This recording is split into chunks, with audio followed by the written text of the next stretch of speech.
Roland, finest of Charlemagne's Paladins, hero of the Roncevaux Pass, and Chaldea's resident nudist. But what about the Roland of Fate Grand Order? How well does he compare to his historical and mythical counterpart? And what grade would I give his depiction? Let's do this.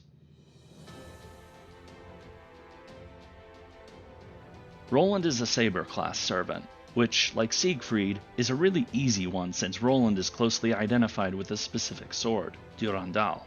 Also like Siegfried and Balmung, Roland's sword acts as his noble Phantasm, which I'll talk about later. So, pretty obvious class choice here.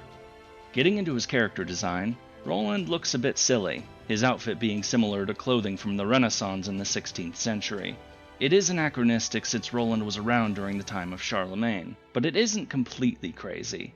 Orlando Furioso was written between 1516 and 1532, and so Roland has his foot in that era as well.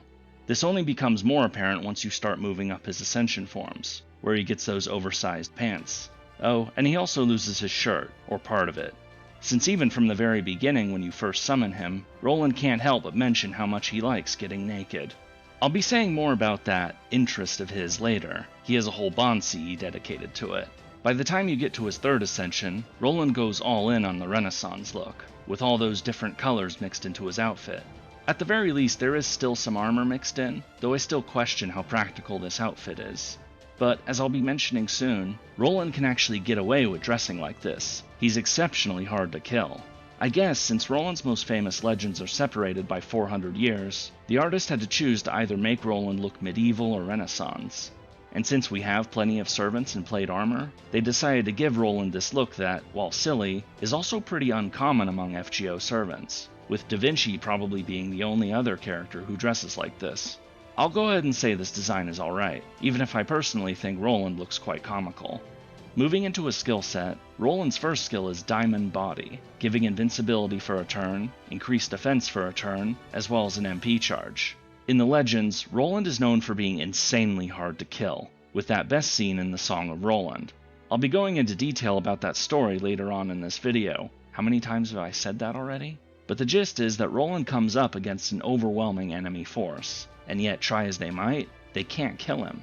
I've heard Roland be compared to Achilles, both in terms of being all but invincible, as well as being difficult to deal with outside of battle. As for what actually killed Roland, we will see that in his third skill. Roland's second skill is Bitter Tears Shed for Love of Love, bit of an awkward name, which increases Buster Card effectiveness for 3 turns, removes debuffs from himself and removes buffs from all enemies, but it also reduces Roland's charm resistance for 3 turns.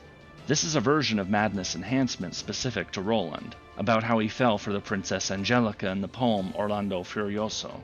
Roland ends up chasing after Angelica for quite some time, despite the fact that a massive Muslim army was laying siege to Charlemagne in Paris. Roland was so infatuated with her that he abandoned his king and his fellow paladins.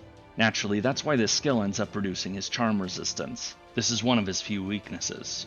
And, of course, when he discovers that Angelica actually loves someone else, well, that's what ends up provoking Roland's infamous nudity. But we will talk more about that later. Lastly, Roland's third skill is Rontespalla's Olifant, giving some critical stars, increased star gather rate for a turn, a little MP charge, but also reducing his HP by 500. This is actually one of Roland's MPs, but it is made into a skill in FGO. An olifant is a horn made out of an elephant tusk that was used a fair bit during medieval times. Roland carries such a horn, and it is a central part of his story in the Song of Roland. Notably, as I mentioned earlier when talking about his first skill, it's not from an enemy attack that Roland falls, but from him blowing the olifant so hard that it gives him an aneurysm. I'll be telling the full course of events once we get into his backstory. That this horn is what ended up killing him is why this skill reduces Roland's HP a little. As for the Rontespalla's part of the name, that is just another name for the Roncevaux Pass, a mountain pass in the Pyrenees Mountains in Spain that heads back into France. This pass will be the location of a major battle, the Battle of Roncevaux Pass, where Roland makes his final stand together with the other 12 paladins.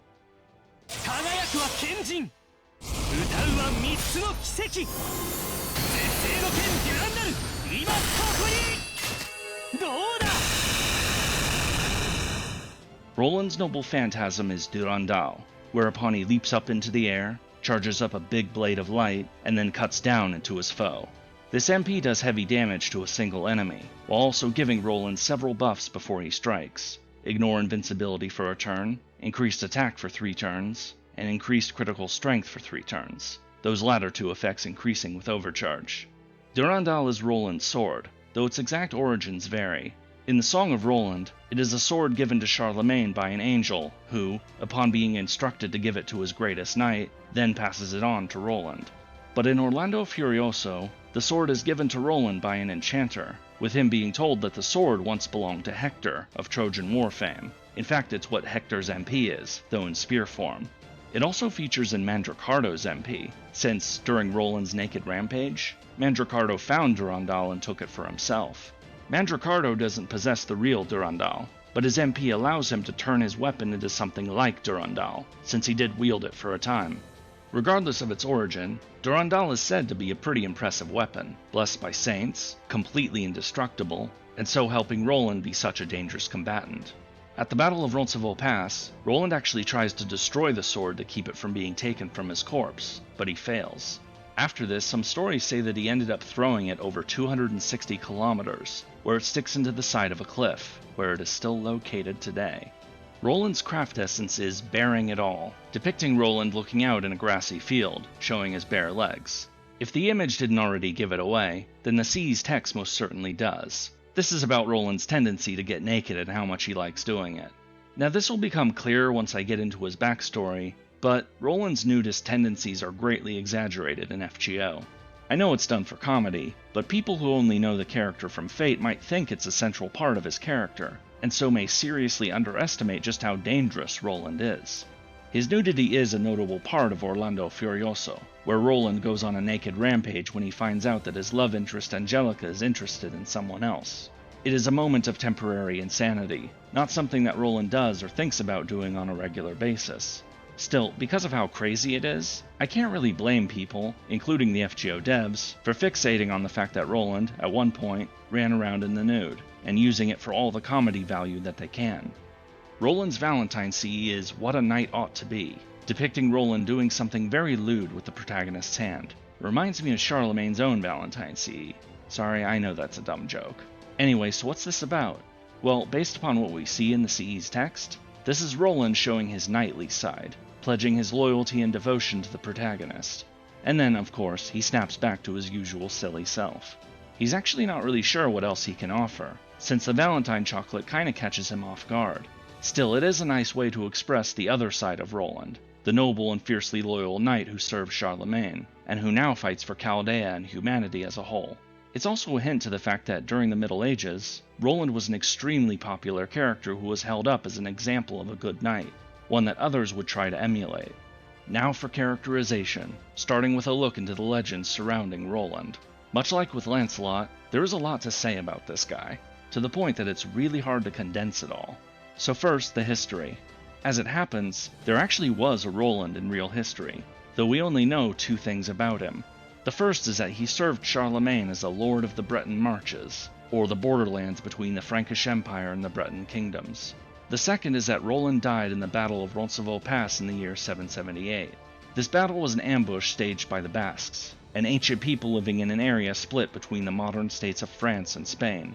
I can't really delve into this in this video, but the Basques have had a long history of fighting for their autonomy from these 2 major states, with a decades-long insurgency that only ended in 2011.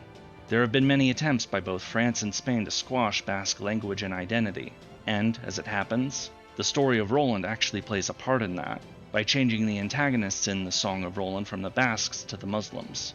But first, the historical battle. What happened? Well, Charlemagne had marched to attack the Al-Andalus Caliphate in Spain, marching through Basque territory as he did so. Moving to besiege the city of Saragossa, the siege ended up dragging on for a while, and eventually a treaty was signed that led Charlemagne to leave Spain.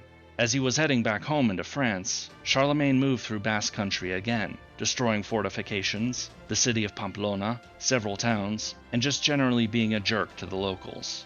His thinking was that he wanted to stamp out any potential resistance to his rule, but all this did was motivate the Basques to attack.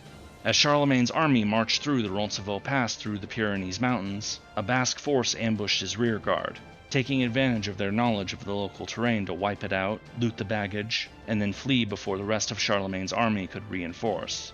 Among the dead were many of Charlemagne's greatest knights, including his lord of the Breton marches, Roland. Around 400 years later in the 11th century, a poet known only as Turolde wrote a poem called La Chanson de Roland, the Song of Roland. This poem is the oldest surviving piece of French literature, and it is also the very first tale of Carolingian legend. Funnily enough, despite it being the first story in Carolingian legend, it's actually the ending. It's like if the very first story ever written about King Arthur was the Battle of Camlan. In the legends, Roland is not merely a lord serving under Charlemagne, but also his nephew, with some legends saying that Roland is actually Charlemagne's bastard son, like how Mordred is one for King Arthur. The Song of Roland is a retelling of the Battle of Roncesvalles Pass, but with many changes. Like in history, Charlemagne had marched into Spain to fight the Muslims at Zaragoza, and like in history they ended up making a deal to end the conflict so Charlemagne could return home. In this poem there is conflict over whether or not to end the war, with Roland arguing for continuing while his stepfather Ganelon favors peace. When it comes time to negotiate with the Lord of Zaragoza, Roland nominates his stepfather Ganelon to do the negotiations, on the logic being that if Ganelon wants peace so much, then he can go negotiate it. And since this was centuries before Genghis Khan would literally build mountains of skulls out of the empires that killed his diplomats, killing the messenger was still pretty common. Ganelon, thinking that Roland was trying to have him killed, took it personally. Though he did accept the role, Ganelon then decided to act on his own, letting the Muslims know the path that Charlemagne planned to retreat on, and encouraging the Muslims to attack Charlemagne's rearguard. Naturally, when Ganelon returned, he made sure that Roland and the 12 Paladins would be in the rearguard, as revenge for the assumption that Roland had tried to have Ganelon killed by nominating him as the messenger. As the army marched through the Roncesvalles Pass, a gigantic Muslim army attacked, 100,000 of them. That's obviously an absurd number for the time and location, but this is the story, not the history, as is the fact that it's the Muslims rather than the Basques who are launching the attack. Though horribly outnumbered, Roland, Oliver, Archbishop Turpin, and the other 12 paladins fight, but, one by one, they start to fall. Oliver begs Roland to blow his horn, the Olifant, to try to get Charlemagne to come help, but he resists. Only when the battle gets even more desperate and Archbishop Turpin persuades him does Roland blow the horn. Charlemagne hears the sound, but it is faint. He doesn't quite recognize it, and Ganelon does his best to persuade Charlemagne that it was nothing. Roland blows the horn a second time. Charlemagne recognizes it, but is again convinced by Ganelon that it wasn't actually Roland's horn. Finally, as the last paladin alive and hoping to at least get revenge for his fallen brothers, Roland blows the horn a third time, and he blows it so hard that it causes an aneurysm.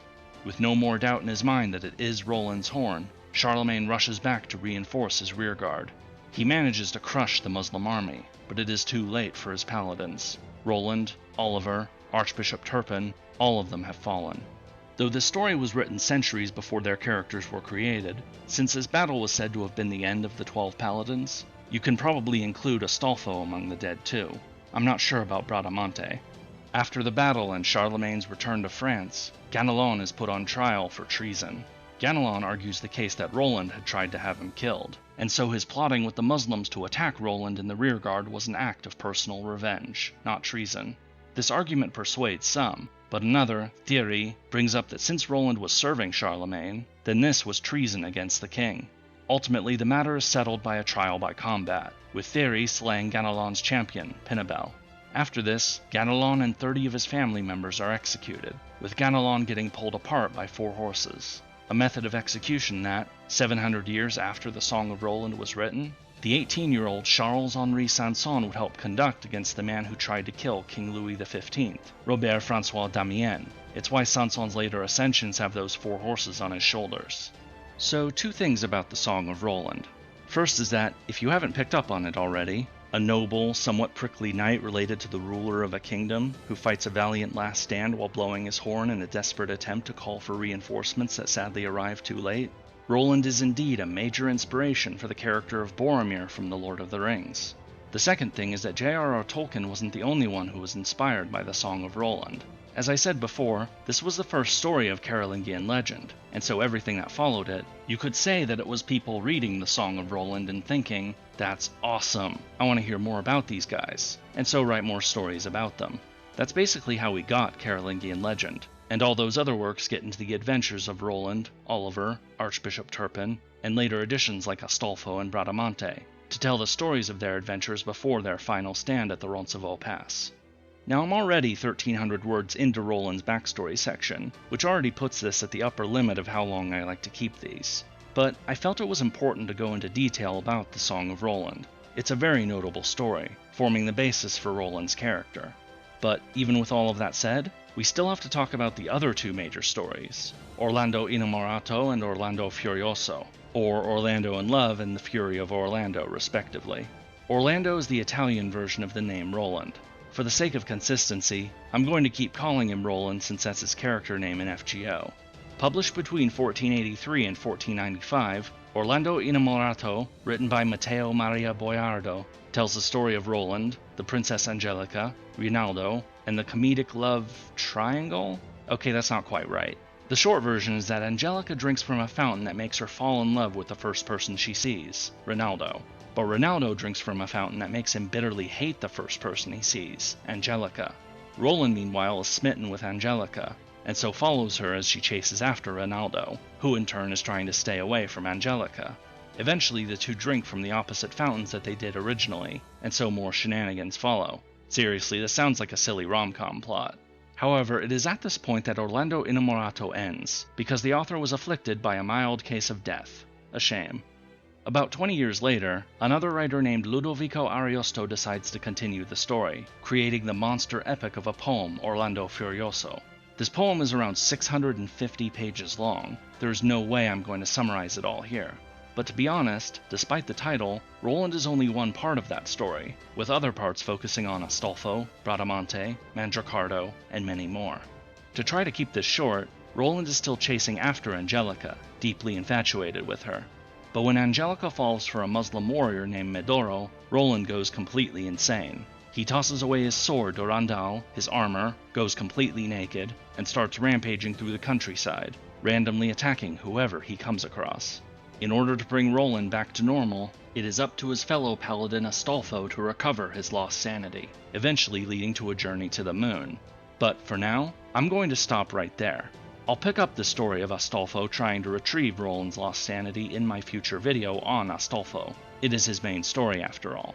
There are many more side stories that feature Roland and the Paladins, but what I have mentioned here are the major ones: the Song of Roland, Orlando Innamorato, and Orlando Furioso. The gist is that Roland is a supremely talented warrior, a bit hot-headed, but very much a noble and honorable knight who will do anything for his friends, even if it costs him his own life.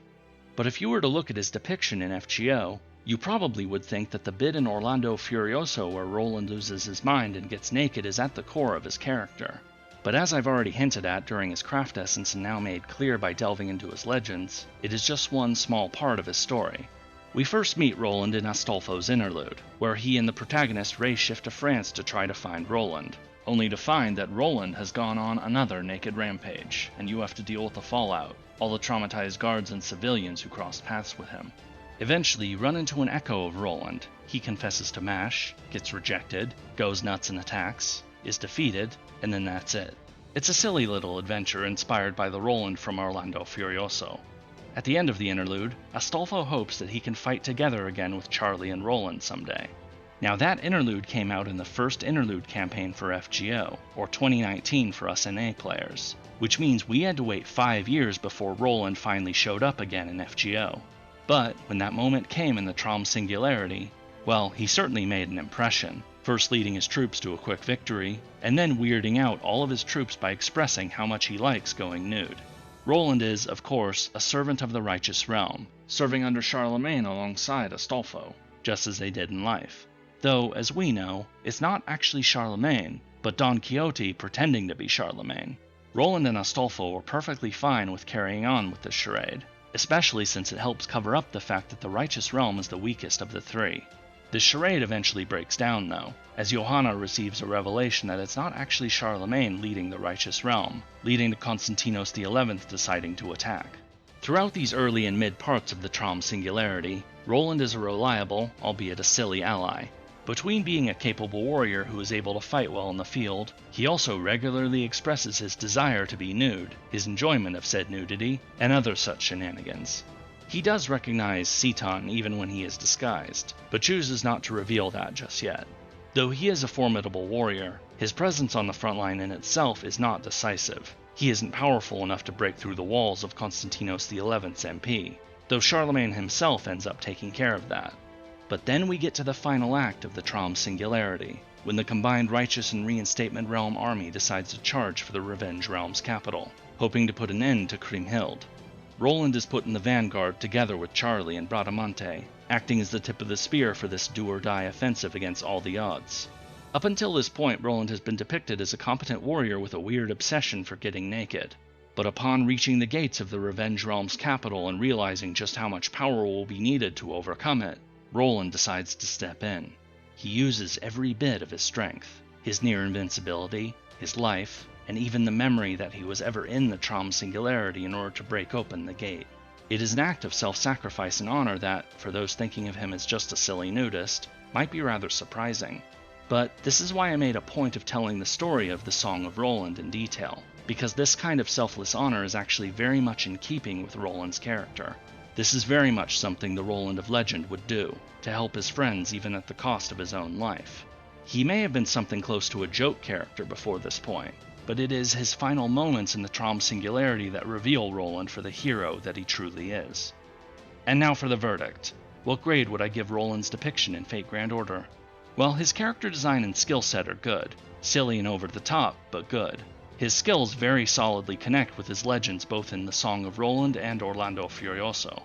As for characterization, it is a little more mixed, but still decent. While it is something that Roland did, and I can't really blame the devs for focusing on it, I think they might have put a bit too much emphasis on that time Roland got naked. He isn't really a nudist or anything like that. He just had a moment where he lost his mind. I'll be getting into this more as I do videos on other characters from Carolingian legend like Astolfo, Bradamante, and Mandricardo, but Carolingian legend as a whole is pretty wacky. There's all kinds of craziness that happens. Roland going on a naked rampage is only one incident among many. Yet FGO does know when to pause the comedy and show Roland for what he truly is, an honorable knight who will do anything for his king and his friends, even if it means those friends don't even know Roland was there or that he helped them out in a critical situation.